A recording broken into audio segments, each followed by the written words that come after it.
ചായ ചായ ചായ ഇത് നിങ്ങളല്ലേ പറഞ്ഞു ഇടയ്ക്കിടയ്ക്ക് കട്ടൻ ചായ വേണോ? എന്റെ പൊന്നു പെണ്ണുമ്പോൾ ആ ചായ എവിടെ കൊണ്ട് വെച്ചേ? വേണ്ടെങ്കി വേണ്ട. എന്നാലും ഇതുവരെ ഒന്നല്ലേ. ഇതുവിടെ ഇരിക്കട്ടെ. ബിസ്ക്കറ്റ് ഇല്ലേ ഇടയ്ക്കിടയ്ക്ക് മുക്കി അടിക്കാനാ? ബിസ്ക്കറ്റ് ഇല്ല. എന്നാ ചായ കൊണ്ട് പോയ ആ വണ്ടിയിൽ നിന്ന് ഇറങ്ങി വരുന്നത് ആരാണ്? നമ്മുടെ സഹദേവൻ.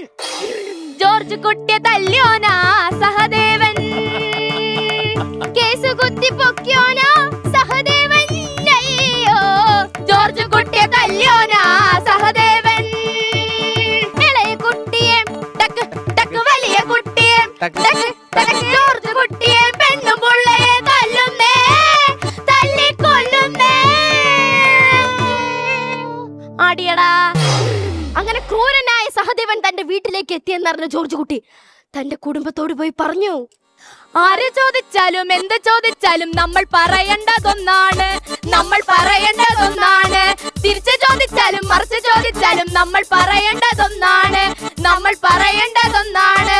ഓഗസ്റ്റ് 2 എവിടെ പോയി? ടക്ക് ടക്ക് ടക്ക് ടക്ക് പാറയപ്പള്ളിയിലെ ധ്യാനത്തിന്. ടക്ക് ടക്ക് ടക്ക് ടക്ക് ഓഗസ്റ്റ് 2 എവിടെ പോയി? പാറയപ്പള്ളിയിലെ ധ്യാനത്തിന്. ആര് ചോദിച്ചാലും എന്ത് ചോദിച്ചാലും നമ്മൾ പറയേണ്ടതൊന്നാണ്, നമ്മൾ പറയേണ്ടതൊന്നാണ്. അപ്പോൾ അതാ ആ മുറിയിലേക്ക് കേറി വന്ന സഹദേവൻ കൈയൂങ്ങിക്കൊണ്ട് ചോദിച്ചു, ഓഗസ്റ്റ് മാസം 2-ാം തീയതി നിങ്ങൾ എവിടെ പോയിരുന്നു? ഇത് കേട്ട അവർ പറഞ്ഞു, തൊടുപുഴയുള്ള പള്ളിയിൽ ധ്യാനം കൂടാൻ പോയിരുന്നു. അപ്പോഴേക്കും മരിച്ചു കിടന്ന വരുണിന്റെ അച്ഛൻ പ്രഭാകരൻ അവിടേക്ക് കേറി വന്നു. എന്നിട്ട് ജോർജ് കുട്ടിയുടെ കാലിൽ വീണ് വീണ് ചോദിച്ചു, മകന് വേണ്ടി വരുണ് വേണ്ടി അവന് വേണ്ടി കാത്തിരിക്കണോ? ജോർജ് കുട്ടി ഓർത്ത് നോക്ക്, അവന് വേണ്ടി കാത്തിരിക്കണോ?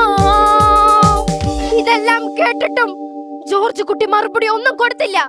വീണ്ടും അദ്ദേഹം ജോർജ് കുട്ടിയുടെ കാലിൽ വീണ് ചോദിച്ചു, ഞാൻ ഇനിയും എന്റെ മകൻ വരുണിന് വേണ്ടി കാത്തിരിക്കണോ? ഞാനാണെങ്കിൽ അമേരിക്കക്ക് പോവാൻ മുട്ടി നിൽക്കുക. ജോർജ് കുട്ടി പറഞ്ഞു, ഞാനും വൈഫും കിഡ്സും ഉള്ള ലോകം അവിടെ ക്ഷണിക്കപ്പെടാത്തൊരാ തീയതി വന്നു.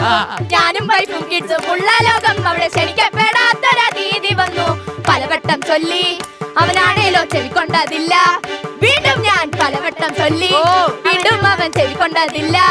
അങ്ങനെ ഞാൻ പലവട്ടം പറഞ്ഞിട്ടും കേൾക്കാത്ത കാരണത്താൽ എന്നേക്കുമായി പറഞ്ഞയച്ചു. അവനെ എന്നേക്കുമായി പറഞ്ഞയച്ചു.